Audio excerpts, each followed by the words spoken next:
নমস্কার বন্ধুরা, ইলুর রান্নাঘরে সবাইকেই স্বাগত। বন্ধুরা, অন্যান্য দিনের মতো আজও চলে এসেছি একটি দুর্দান্ত রেসিপি শেয়ার করব বলে। তো রেসিপিটি দেখতেও যতটি সুন্দর, খেতেও কিন্তু খুবই সুন্দর। এই শীতের খেজুর গুড় দিয়ে আমি রেসিপিটি বানাবো। এই রেসিপিটি ছোট বড় সবাই কিন্তু পছন্দ করে খাবে আর খুবই টেস্টি হয়। তো ভিডিওটি প্রথম থেকে শেষ পর্যন্ত দেখতে থাকবেন, কোনো স্কিপ করবেন না, তাহলে সবটাই বুঝতে পারবেন। আশা করি খুবই ভালো লাগবে। চলুন তাহলে রেসিপিটি শুরু করা যায়। চলে এসেছি রান্নাঘরে। আমি প্রথমেই দুধটা ফুটিয়ে নেব।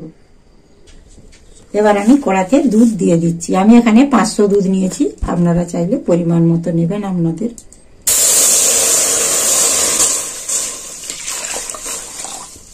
এবার আমি এখানে দুটো এলাচ ফাটিয়ে রেখেছিলাম, দিয়ে দিচ্ছি। এই এলাচটা দিলে খুব স্বাদটা ভালো হয়। আবার এটাকে আমি একটু নেড়ে চেড়ে নেব। এই দুধটাকে আমি জাল করে একটু মরিয়ে নেব। দুধটা ফুটছে, এই অবস্থায় আমি 1 চামচ ঘি দিয়ে দিচ্ছি। ঘিটা দিলে কিন্তু স্বাদটা দ্বিগুণ বেড়ে যায়। এবার আমি এখানে দিয়ে দিচ্ছি 1 চামচ মৌরি গুঁড়ো। এটা কাঁচা মৌরিকে আমি গুঁড়িয়ে রেখেছিলাম, এটা দিলে স্বাদ খুব ভালো হয়। আর আমি এই যে এখানে নারকেলকে কুড়ে রেখেছিলাম, দিয়ে দিচ্ছি। এই নারকেল কুড়াটা দিলে খেতে খুবই ভালো হয়। এবার একটু আমি ভালো করে নেড়ে চেড়ে নিচ্ছি। আর আমার আগের থেকে দুধটা একটু মরেও গেছে বা গাঢ় হয়ে আসছে। এই অবস্থায় আমি গুড় দেব। আমি এখানে খেজুরের গুড় নিয়েছি। খেজুরের গুড় দিলে যে রেসিপিটা করছি খেতে কিন্তু খুব দুর্দান্ত হয়। আপনারা চাইলে এখানে আখের গুঁড়ো দিতে পারেন আর চিনিও দিতে পারেন। এই গুড়ের পরিমাণটা কিন্তু আপনারা যে যতটা মিষ্টি খেতে পছন্দ করেন সেই মতনই দেবেন। আবার এটাকে আমি ভালো করে নেড়ে চেড়ে নেব।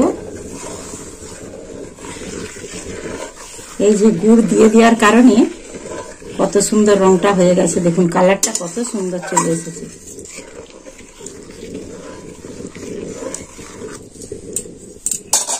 এবারে আমি এই চালের গুঁড়ি দেব আর নাড়তে থাকবো।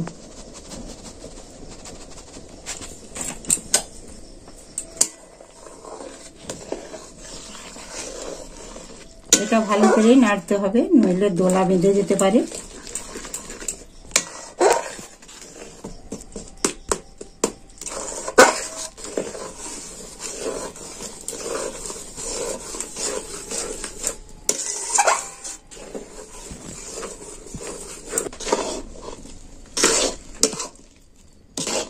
এই যে দেখছেন কতটা শক্ত হয়ে গেছে। আমি একটা শক্ত ডো করে নেব। যখনই শক্ত ডো হয়ে যাবে তখনই আমি নামিয়ে দেব। আর একটু নাড়তে থাকবো, আর একটু শক্ত হতে হবে, তারপর আমি নামিয়ে নেব। তো আমি নুনটা প্রথমে দিতে ভুলে গেলাম, আমি এখন দিয়ে দিচ্ছি। নুন না দিলে কিন্তু স্বাদই হতো না।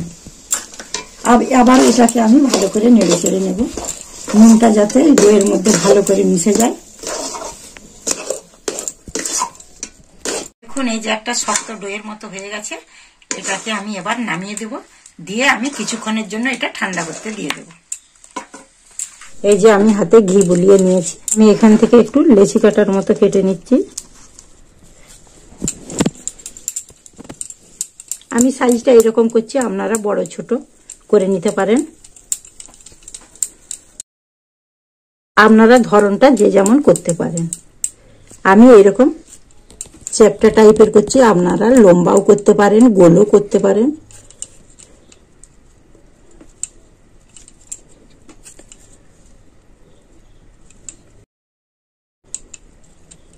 আমার একটা হয়ে গেল, বাকিগুলো আমি এইভাবেই করে নেব। দেখুন আমার সবগুলো রেডি হয়ে গেছে। এবার আমি এটাকে তেলে ভেজে নেব। কড়াতে দিয়ে দিচ্ছি সাদা তেল।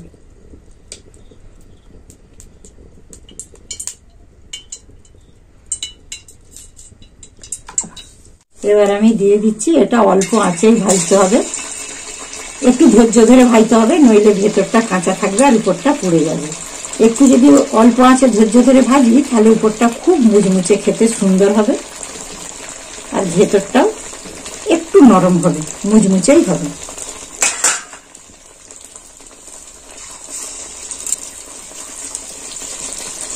এবার আমি এটা উল্টে পাল্টে ভেজে নেব। তো বন্ধুরা দেখুন কত সুন্দর ফুলে যাচ্ছে, দেখুন একদম যেমন লুচি ফুলে যায় দেখুন সেই রকম ফুলে যাচ্ছে দেখুন।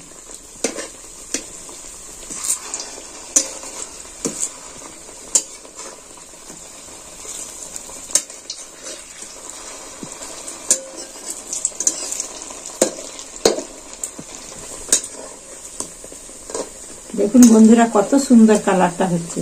তো বন্ধুরা এটা খেজুর গুড় দিয়েই আপনারা করবেন, খেজুর গুড় দিয়েই, শীতকালে তো প্রচুর পরিমাণে খেজুর গুড়ও পাওয়া যায়।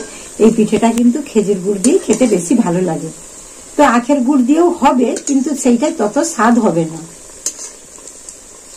এটা আমি উল্টে পাল্টে লাল করে একদম সুন্দর করে মুচমুচা করে ভেজে নেব।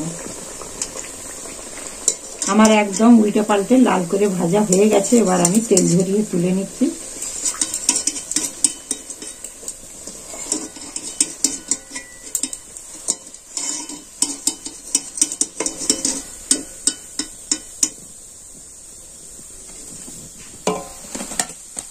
দেখুন কি সুন্দর হয়েছে দেখুন বন্ধুরা, আর খেতে তো খুবই সুন্দর হবে।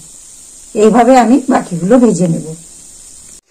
দেখুন বন্ধুরা আমার একদম সবগুলোই ভাজা হয়ে গেছে, আর পিঠেগুলো দেখতেও কত সুন্দর লাগছে, আর খেতে তো খুবই সুন্দর।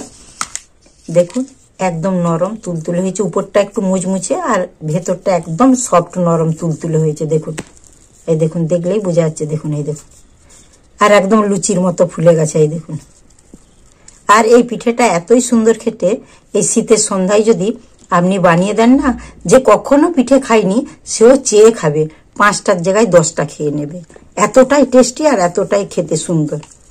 আমি আপনাদেরকে একটা ভেঙেও দেখাচ্ছি। দেখুন দেখুন কত সুন্দর নরম তুলতুলে সফট হয়েছে, আর খেতেই গরম গরম। এই তো করেছি, খেতে দুর্দান্তই লাগে।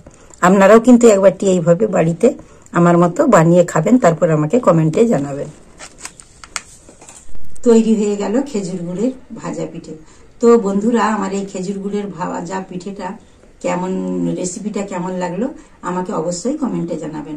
আর বাড়িতে আমি যেমন করে করলাম অবশ্যই একবারটি করবেন। আমি এখন একটু খেয়ে দেখি, অনেক কষ্ট করেই তো করলাম, একটু খেয়েই দেখি।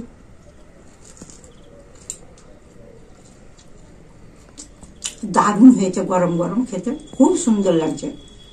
যে এই পিঠে কখনো খায়নি সে চেয়ে খাবে, আর 2টোর জায়গায় 10টা খাবে। আর এই খেজুর গুড় এখন খুব পাওয়া যাচ্ছে, খেজুর গুড় দিয়ে কিন্তু অবশ্যই একবারটি এইভাবে ভাজা পিঠে বানিয়ে খাবেন, খুব সুন্দর লাগছে খেতে। তো বন্ধুরা আমার ভিডিওতে একটা লাইক করবেন, আর প্রচুর প্রচুর শেয়ার করবেন। আর যে বন্ধুরা আমার চ্যানেলটিকে এখনো সাবস্ক্রাইব করেনি সেই বন্ধুদেরকে অনুরোধ করছি ঝটপট করে সাবস্ক্রাইব করে ফেলুন, আর আমার পাশে থাকুন, আমাকে উৎসাহিত করুন। আর বেল আইকনটি ক্লিক করবেন যাতে সর্বপ্রথমেই আমার ভিডিওগুলো আপনারা দেখতে পান। ততক্ষণে ভালো থাকবেন, সুস্থ থাকবেন, আর সাবধানে থাকবেন। আবার দেখা হবে পরের ভিডিওতে। টাটা।